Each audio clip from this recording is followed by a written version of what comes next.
Hello everyone, మనకి India మొత్తం కూడా ఎవరైతే డిగ్రీ కంప్లీట్ చేసినారో అందరూ కూడా అప్లై చేసుకునే విధంగానే దాదాపుగా 14,582 పోస్టులు భర్తీ చేయడం కోసం మనకి ఎస్ఎస్సి నుంచి అంటే స్టాఫ్ సెలక్షన్ కమిషన్ నుంచి నోటిఫికేషన్ అయితే రిలీజ్ అయితే చేయడం జరిగింది. ఈ నోటిఫికేషన్ గురించి డీటెయిల్స్ మొత్తం కూడా చెప్తాను వీడియోలో, కాబట్టి వీడియోని స్కిప్ చేయకుండా పూర్తిగా మీరైతే చూసేయండి. ఇలా చెక్కిన వీడియోలోకి వెళ్ళిపోదాం. సో ఇక్కడ మీరు గమనిస్తే చూడండి, ఇక్కడ మనకి ఆర్గనైజేషన్ నేమ్ నుంచి చూసుకుంటే స్టాఫ్ సెలక్షన్ కమిషన్ నుంచి నోటిఫికేషన్ అయితే రిలీజ్ చేయడం జరిగింది. ఇక్కడ పోస్ట్ డీటెయిల్స్ సంబంధించి, టోటల్ వేకెన్సీకి సంబంధించి, శాలరీకి సంబంధించి డీటెయిల్స్ అన్నీ కూడా ఇక్కడ మీరైతే గమనించవచ్చును. ఈ నోటిఫికేషన్ గురించి మరింత డీటెయిల్స్ మొత్తం కూడా చూద్దాం. ఇక్కడ జాబ్ లొకేషన్ చూసుకుంటే ఆల్ ఇండియా నుంచి కూడా మీరైతే అప్లై చేసుకోవచ్చు. కాబట్టి మీకు జాబ్ పోస్ట్ కూడా ఆల్ ఇండియా వైజ్ మీకు అయితే ఉండడం జరుగుతుంది. అప్లై మోడ్ చూసుకుంటే మీరు ఆన్లైన్ ద్వారా అయితే అప్లికేషన్ అయితే పెట్టుకోవాల్సి ఉంటుంది. మనకి అఫీషియల్ వెబ్సైట్ మీకు కింద డిస్క్రిప్షన్లో డైరెక్ట్గా మీకైతే ఎస్ఎస్సికి సంబంధించి అఫీషియల్ లింక్ ఇస్తాను. అక్కడికే వెళ్ళి మీరు డైరెక్ట్గా అయితే అప్లై అయితే చేసుకోవచ్చును. తర్వాత చూడండి, SSC recruitment required eligible details గురించి చూసుకుంటే ఇక్కడ మీరైతే గమనిస్తే ఎడ్యుకేషన్ క్వాలిఫికేషన్ ఏమి ఉండాలి అంటే, యాజ్ ఫర్ ఎస్ఎస్సిమా official notification candidates should have completed graduation from any of the recognisation boards or university. And ఇక్కడ గ్రాడ్యుయేషన్ అంటే డిగ్రీ మా. సో మీరు ఏ డిగ్రీ చేయనా సరే మీరు అందరూ కూడా అయితే ఈ పోస్టులకి అయితే ఎలిజిబిలిటీ అయితే ఉంటుంది. సో మరి శాలరీ చూసుకోండి, ఇక్కడ అసిస్టెంట్ సెక్షన్ అనే ఆఫీసర్కి 35,400 నుంచి 1,42,400 జీతం అయితే ఇస్తామంటున్నారు.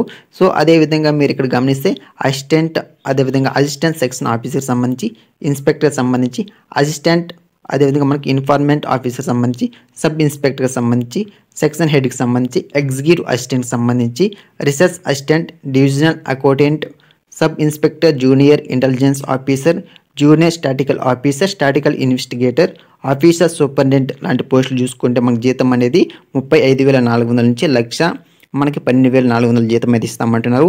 ఈ నోటిఫికేషన్ సంబంధించి పీడిఎఫ్ లింక్ ఇస్తాను, అక్కడ మీరు ఇంకొకసారి డీటెయిల్గా చూడండి ఏ పోస్ట్కి ఏ శాలరీ ఉంది ఏమిటి అనేసి. సో ఇక్కడ డీటెయిల్గా చెప్తే వీడియో లెంత్ అయిపోతుంది కాబట్టి సో మెయిన్ పాయింట్స్ మాత్రం నేను మీకు అయితే చెప్తున్నాను. సో గమనించాలి. తర్వాత మనకి ఆడిటర్ కానీ, అకౌంటెంట్ జూనియర్ అకౌంటెంట్కి ఇలాంటి 3 పోస్టులకి మనకి 29,200 నుంచి 92,300 జీతం అయితే ఇస్తామంటున్నారు. సో తర్వాత మనకి పోస్టల్ అసిస్టెంట్ కానీ, సో సీనియర్ సెక్రటరీస్ అసిస్టెంట్ కానీ, సీనియర్ అడ్మినిస్ట్రేటివ్ అసిస్టెంట్ కానీ, సో అదేవిధంగా మనకి ట్యాక్స్ అసిస్టెంట్ లాంటి పోస్టులకి 25,500 నుంచి 81,100 రూపాయల జీతం అయితే ఇస్తామంటున్నారు. సో ఇక్కడ మీరైతే క్లియర్గా అయితే గమనించవచ్చును.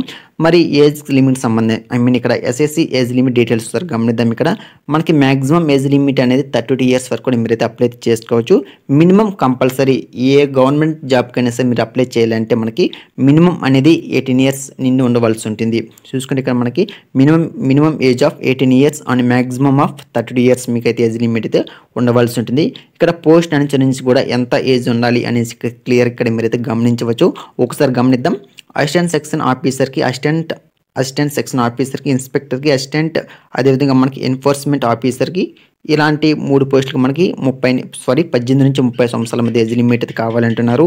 సో సబ్ ఇన్స్పెక్టర్కి, సెక్షన్ హెడ్కి సబ్ ఇన్స్పెక్టర్కి మాత్రం 20 సంవత్సరాల నుంచి 30 సంవత్సరాల మధ్య ఏజ్ లిమిట్ అయితే కావాలంటున్నారు. అదేవిధంగా మనకి సెక్షన్ హెడ్కి, ఎగ్జిక్యూటివ్ అసిస్టెంట్కి, రీసెర్చ్ అసిస్టెంట్కి, డివిజనల్ అకౌంటెంట్కి, సబ్ ఇన్స్పెక్టర్, జూనియర్ ఇంటెలిజెన్స్ ఆఫీసర్కి 18 నుంచి 30 సంవత్సరాల మధ్య మీకైతే ఏజ్ లిమిట్ అయితే కావాలంటున్నారు. సో అదేవిధంగా జూనియర్ స్టాటికల్ ఆఫీసర్కి 18 నుంచి 32, స్టాటికల్ ఇన్వెస్టిగేటర్కి, ఆఫీసర్ సూపరింటెండెంట్కి 18 నుంచి 30 సంవత్సరాల మధ్య మీకు అయితే ఏజ్ లిమిట్ అయితే కావాలంటున్నారు.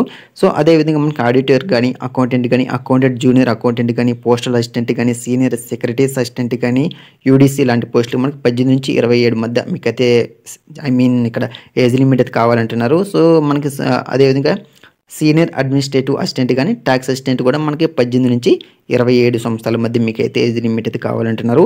సో యాజ్ యూజువల్గా మనకి గవర్నమెంట్ రూల్స్ ప్రకారం ఏజ్ రిలాక్సేషన్ కూడా ఉంది. ఓబీసీ క్యాండిడేట్స్కి 3 సంవత్సరాలు, ఎస్సీ ఎస్టీ క్యాండిడేట్స్కి 5 సంవత్సరాలు, పీడబ్ల్యూపీడీ జనరల్ కేటగిరీ క్యాండిడేట్స్ వాళ్ళకి 10 సంవత్సరాలు, పీడబ్ల్యూపీడీ ఓబీసీ క్యాండిడేట్స్కి 13 సంవత్సరాలు, పీడబ్ల్యూపీడీ ఎస్టీ క్యాండిడేట్స్కి 15 సంవత్సరాల వరకు కూడా మీకైతే ఏజ్ లిమిట్ అనేది ఇక్కడ ఏజ్ రిలాక్సేషన్ అనేది ఇవ్వడం జరిగింది. అప్లికేషన్ ఫీజెస్ ఒకసారి గమనిద్దాం. ఇక్కడ SC ST PWBD ESM women candidates వాళ్ళకి ఎలాంటి ఇక్కడ ఫీజెస్ కూడా ఏం లేవంటున్నారు. ఆల్ అదర్ క్యాండిడేట్స్కి 100 రూపీస్ మీరైతే పే అయితే చేయవలసి ఉంటుంది. మోడ్ ఆఫ్ పేమెంట్ అనేది మీరు ఆన్లైన్ లేదా చలన ద్వారా మీరైతే పే అయితే చేయవచ్చు. ఆల్మోస్ట్ అందరూ కూడా ఆన్లైన్తోనే పేమెంట్ అయితే చేస్తారు కాబట్టి నో ప్రాబ్లం. సెలక్షన్ ప్రాసెస్ చూసుకుంటే మనకి 4 స్టేజెస్లో సెలక్షన్ ప్రాసెస్ అయితే ఉంటుంది. టైర్ 1లో మనకి కంప్యూటర్ బేస్డ్ ఎగ్జామినేషన్ ఉంటుంది, అది కూడా మనకి ఆబ్జెక్టివ్ టైప్లో ఉంటుంది. టైర్ 2లో మనకి కంప్యూటర్ బేస్డ్ ఎగ్జామినేషన్ ఉంటుంది, అది కూడా మనకి ఆబ్జెక్టివ్ టైప్లో ఉంటుంది. టైర్ 3లో మనకి డిస్క్రిప్టివ్ పేపర్ అయితే ఉంటుంది, పెన్ అండ్ పేపర్ ఉపయోగించి మీరైతే ఎగ్జామ్స్ అయితే రాయవలసి ఉంటుంది. టైర్ 4లో మనకి కంప్యూటర్ ప్రొఫిషియన్సీ టెస్ట్ అయితే ఉంటుంది, డేటా ఎంట్రీ స్కిల్ టెస్ట్ ఉంటుంది, డాక్యుమెంట్ వెరిఫికేషన్ అయితే ఉంటుంది ఫైనల్గా. సో హౌ టు అప్లై అంటే మీరు డైరెక్ట్గా అఫీషియల్ వెబ్సైట్ ఉంది కదా మనకు చూడండి ఇక్కడ ssc.gov.in అనేది.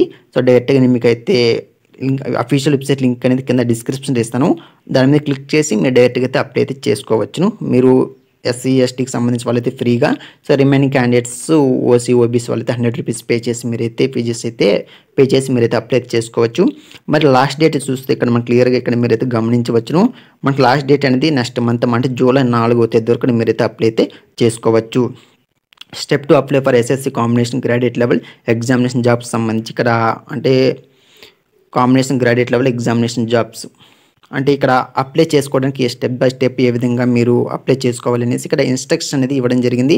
ఒకసారి స్టడీ చేస్తే అంతెందుకు మీకు PDF లింక్ ఇస్తాం కాబట్టి, నోటిఫికేషన్ యొక్క అఫీషియల్ యొక్క PDF లింక్ ఇస్తాం కాబట్టి దాంతో క్లియర్గా ఉంటుంది, ఒకసారి చెక్ చేయండి. ఫస్ట్ మొబైల్ నెంబర్ ఇవ్వాలి, OTP ఇవ్వాలి, మెయిల్ ID, మీ యొక్క డీటెయిల్స్ అని కూడా కరెక్ట్గా వర్కింగ్లో అనేది అయితే ఇవ్వాలి అనేసి ఇక్కడ స్టెప్ బై స్టెప్ అనేది మీకు అది జాగ్రత్తలు అయితే చెప్పారంతే. ఇక్కడ ఇంపార్టెంట్ డేట్స్ వరకు గమనిస్తే మనకి స్టార్టింగ్ డేట్ అనేది ఆల్రెడీ మీకు అది స్టార్ట్ అయితే అయింది. లాస్ట్ డేట్ టు అప్లై అనేది మీకు జూలై 4th వరకు మీరైతే అప్లై చేసుకోవచ్చు. Last date to pay the application fees అనేది అంటే మీరు ఫీజెస్ పే అనేది చేయవలసి ఉంటుంది కదా, క్లియర్ ఇక్కడ మనకి 05/07/2025 వరకు కూడా మీరైతే ఫీజెస్ అనేది పే అయితే చేసుకోవచ్చు.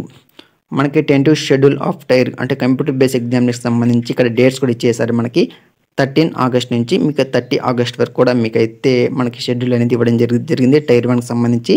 టైర్ 2కి సంబంధించి మనకి డిసెంబర్ 2025లో మీకు కంప్యూటర్ బేస్డ్ ఎగ్జామ్కి సంబంధించి ఉంటుంది అన్నారు, అంతేగాని మనకి ఎలాంటి ఎగ్జాక్ట్ డేట్లు అయితే ఇవ్వలేదు. మళ్ళీ మేబీ అఫీషియల్ వెబ్సైట్లో మీకు పెట్టవచ్చు, లేదంటే మళ్ళీ రిలీజ్ చేసే అవకాశం అయితే ఉంది. సో డైరెక్ట్గా మీకు అయితే అఫీషియల్ నోటిఫికేషన్ PDF లింక్ ఇచ్చేస్తాను, అప్లై ఆన్లైన్ లింక్ కూడా ఇచ్చేస్తాను, అఫీషియల్ వెబ్సైట్ లింక్ కూడా కింద డిస్క్రిప్షన్ 3 ఇచ్చేస్తాను. వాటిని క్లిక్ చేసి నోటిఫికేషన్ డౌన్లోడ్ చేసుకొని మీరైతే అప్లై చేసుకోండి. ఇంకొకసారి నోటిఫికేషన్ క్లియర్గా చదువుకోండి, మీ అంతకు మీరు చదువుకొని మీరైతే అప్లై అయితే చేసుకోండి. సో ఓకేనా. సో ఇది నోటిఫికేషన్ గురించి పూర్తి డీటెయిల్స్. మీకు ఏదైనా డౌట్స్ ఉంటే కామెంట్ చేయండి, ఖచ్చితంగా మీకు అయితే రిప్లై అయితే ఇస్తాను. సో ప్రతి ఒక్కరు కూడా మన ఛానల్కి ఉన్నటువంటి టెలిగ్రామ్ ఉన్న వాట్సాప్ గ్రూప్లో జాయిన్ అయిపోండి. కింద డిస్క్రిప్షన్ వాటికి లింక్స్ కూడా ఇస్తాను. ఇలాంటి అప్డేట్స్ వచ్చినా సరే మీకు అందరు కూడా వెంటనే పోస్ట్ అయితే చేయడం జరుగుతుంది. So thank for watching this video.